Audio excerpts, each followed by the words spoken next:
Dumidikit na itong si former Vice President Len Robredo dito kay Vice President Sara Duterte kung gaganapin yung election during the survey period for 2028, di ba? So Kung basically parang binabasag nito yung yung myth of invincibility nitong si invincibility. Sara Duterte. Oo, na she's not unbeatable, tama ba?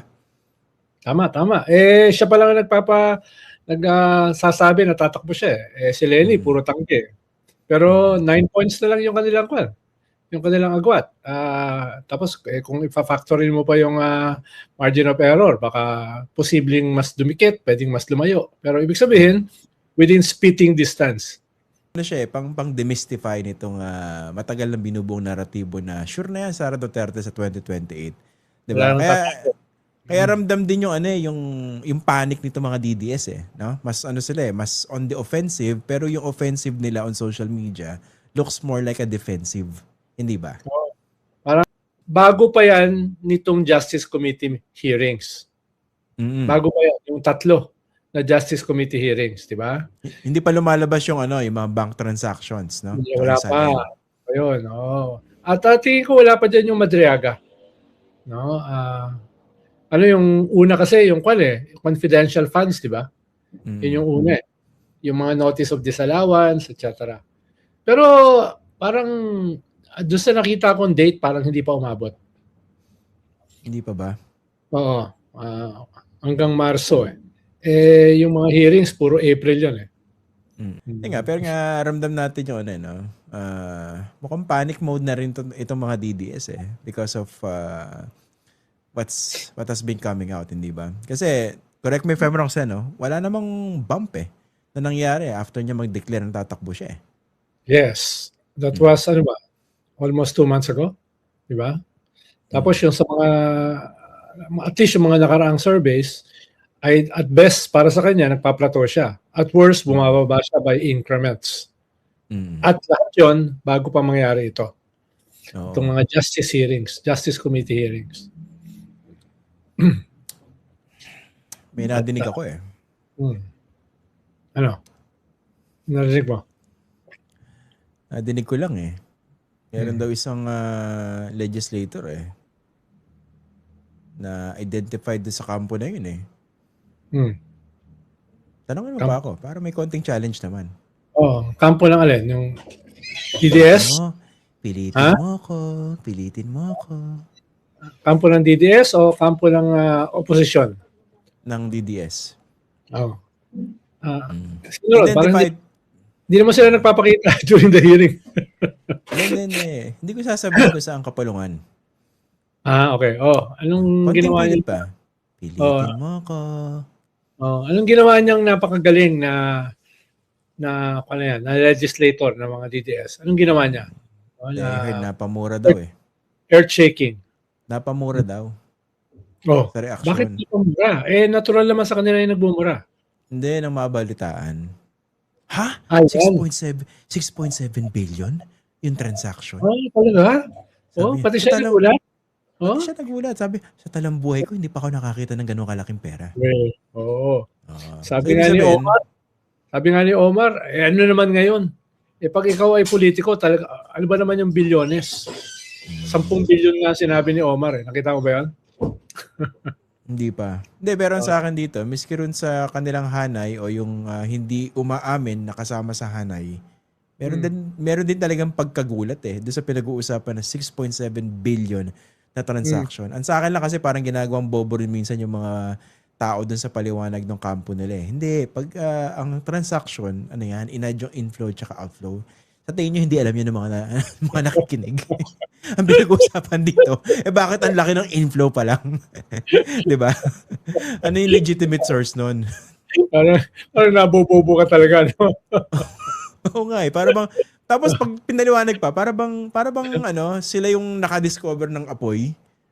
O the best thing that ever happened since sliced bread. Parang ganun yung dating Hindi nyo alam yan? Lalo na pag yung addition tsaka subtraction, nabobobo talaga kami dyan Nakakabobo na example eh. Para bang, ang tanga-tanga ba natin para hindi maintindihan ang ibig sabihin ng transaction? Ang punto ron, bakit ganun yung ganun kalaki yung mga transaction at saan nanggagaling yung mga inflows na yun to begin with? So, sino naman yung DDS legislator na yan na nagulat at napamura? Mamaya sasabihin ko. Okay. Mamaya. Meron nga isang legislator binabanatan yung buong proseso na yan no? Member pa naman ng Liberal Party. No? Sino ba yan? Si Congressman Edgar Irici ba yan? Nagulat ako binabanatan yung buong proseso. Talagang weaponized daw yan. Talagang unfair. No? Talagang unjust. No? Ganun, no? Parang talagang napakakawawa ni Vice President Sara Duterte. Tapos sasabihin pa niya, ay hindi naman daw siya pro or against Sara Duterte. No? Ano daw? Yung proseso lang daw. Yung proseso, yung proseso ay napaka-unjust, unfair, ay napaka-partisan.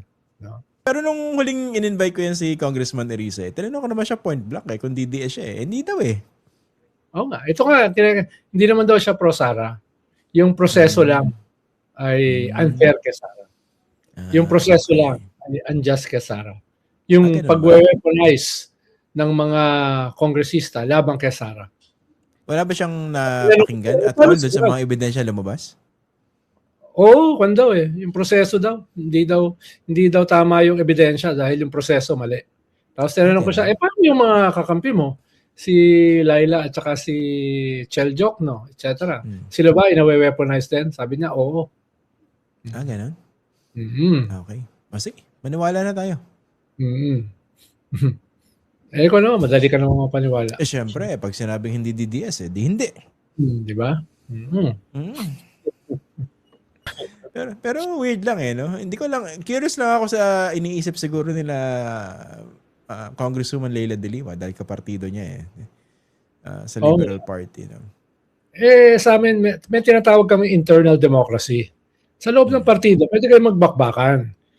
Pero pag may desisyon na, isa na lang ang posisyon. Kaya nga partido kayo No? Pero sa loob, pakbakan kayo, kung hindi mo tanggap yung desisyon ng partido, di umalis ka o sisipain ka.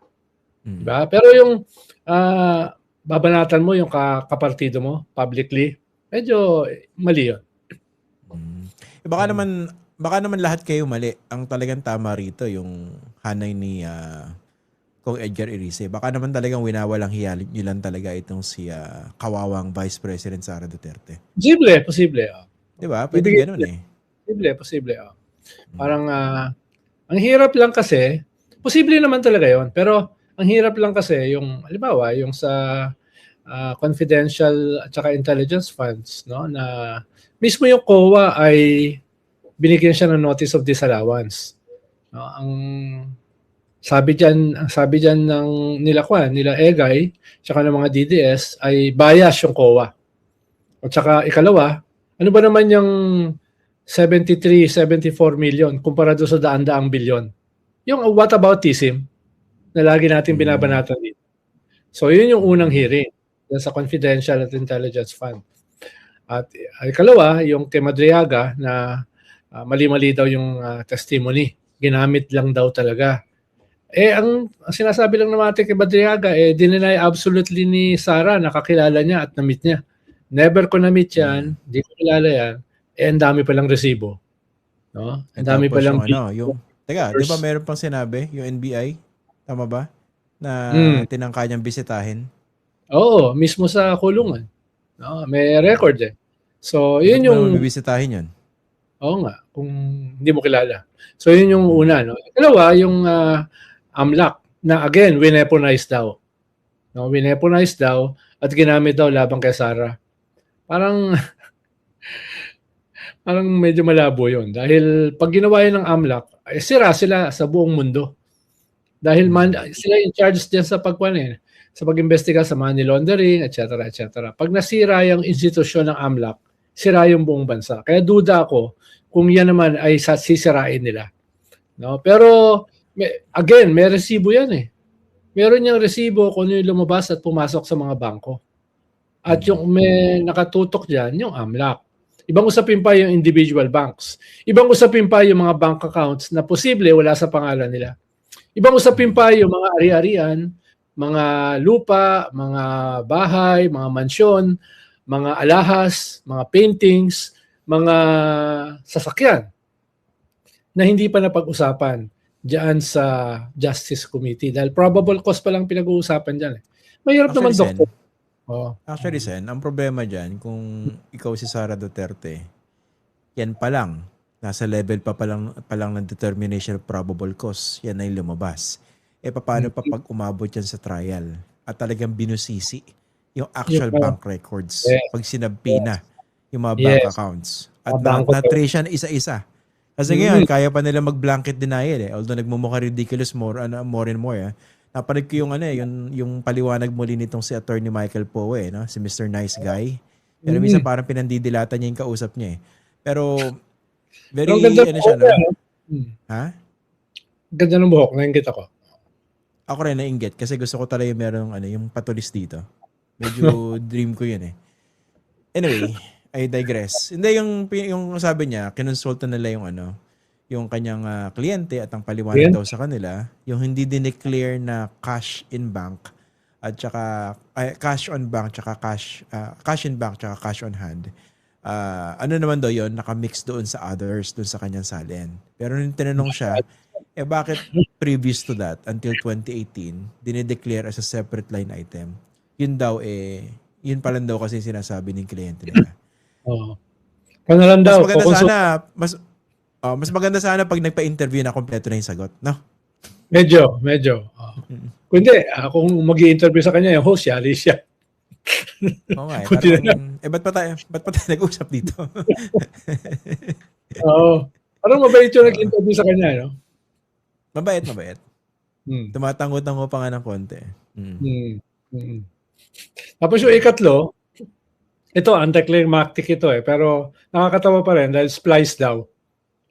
Splice yung kanyang death threat sa presidente at sa asawa ng presidente. Na-splice. Nakita ko yan. Okay. Hindi na siya yung pinaka-powerful. No? Hindi na siya yung game changer. Pero nakakatawa pa rin. No? So yes, posible yung sinasabi ng mga DDS at saka ni Ega Erice na weaponize yan. Pero on the basis nitong mga lumabas, talagang ang hirap no? Kahit kulang sa liwanag.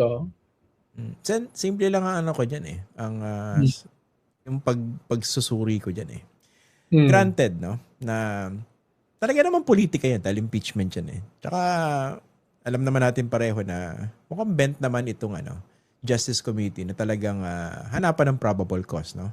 Itong si Vice President Sara Duterte. Let's assume that, no, for the sake of argument. Maski sabihin natin yan ang talagang realidad. Pero alam niyo kung ganun talaga yung intention from the very beginning, tapos walang lumabas na mabigat na ebidensya, mismong tao magagalit dun sa Justice Committee Correct. Diba? Sasabihin sa kanila, mga tarantado kayo. Ang dami-dami yung pinagsasabi. Yung pala puro support itong mga binabanggit yung ebidensya. Sasabog sa mukha yun ng mga congressmen. Ang problema, ang bibigat ng mga ebidensya lumabas hindi mo pwede isang tabi Kunwari, sinabi ni Sonny Trillanes sa matagal niya sinasabi since 2016. Diba binabanggit natin dati dito yan sa Edo na buksan yung bank account para sumabog sa mukha ni Sonny Trillanes yung mga pinagsasabi niya. Correct. Nung nag-testify itong si Sonny Trillanes, kumuha ng 19 na random transactions itong si Congresswoman Leila de Lima. Kinumpirma nung AMLAC. Ano yung inimbento nila? Ano yung scripted? Tama. Ngayon, hindi nakakatulong hindi pagsagot o yung maikli o general na pagsagot ng kanyang mga abogado. At sinasabi, we prefer to respond, diba? Pagdating sa trial kung sakasakali. Saan ba talaga gusto niyo sumagot? Diba? Una-una, ayaw nyo, diba? Pero sila petition sa Supreme Court And they talk about trial. So, saan ba talaga? So, clearly, ang tingin dito, pag-iwas. Tapos itong abogado ni Matt Carpio, nag-press con, totally denying lahat itong perang ito. Totally, Denying. Wala ganun kalaking pera. Kahit anong gawin mo, ang sinasabi kasi, partisan daw. Of course, partisan itong hearing. Partisan ka doon sa ebidensya. Tapos sasabihin daw ay tainted yung ebidensya dahil mali yung proseso. Well, you may dislike the process, pero the evidence can speak for themselves. Diba? Unless sobra ka ng bobo. May mga ganun eh. Sobra ng bobo. Kahit Isa din, ni-stare na sa harapan mo ng ebidensya, tinititigan ka na. Diba? Yung pala, ay mali yung process, no, mali yung process, no. Anong ganyan. Hindi ako pinagsalita, kaya ibig sabihin lahat ng ebidensya ay mali. Dahil hindi ako pinagsalita eh. 'Di ba? Sino ka ba?